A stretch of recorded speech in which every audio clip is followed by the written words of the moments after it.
Hello बच्चों, let's read the question. Mark the correct option. इनमें से कौन सा ऑप्शन करेक्ट है वो आपको बताना है। ऑप्शन ए है, if the far point is 1 metre eye from the eyes, divergent lens should be used. Option B is, if the near point is 1 metre away from the eye, divergent lens should be used. Option C is, if the far point goes ahead, the power of divergent lens should be reduced. Option D है, if the near point goes ahead, the power of the convergent lens should be reduced। तो इसमें से check करना कौन सा option correct है। सबसे पहले की कंसेप्ट की बात करते हैं। हम फॉर्मूला जानते हैं, 1/f इक्वल होता है 1/v minus 1/v। No as the far point x is shifted ahead, the focal length will be increased, f will be increased, thus v है 1/f इक्वल होगा 1/v minus 1/u। 1/f equal 1/-x minus 1/-, infinity, और ये equal होगा 1/f equal upon -x।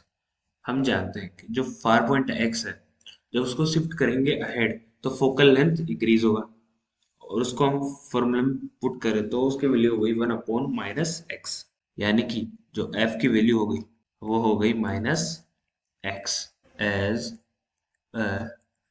Power p is equal to the reciprocal of the focal length। जो power होती है वो equal होती है फोकल लेंथ के रेसिप्रोकल के। It will be reduced also because the focal length is negative, the lens used will be divergent when the far point is 1 metre away।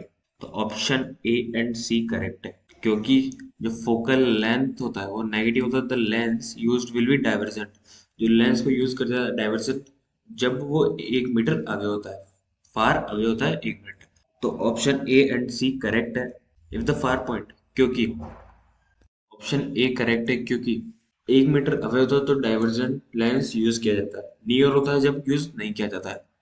और if the point सी की बात कर रहा हूँ, if the far point goes ahead the power of divergence should be reduce.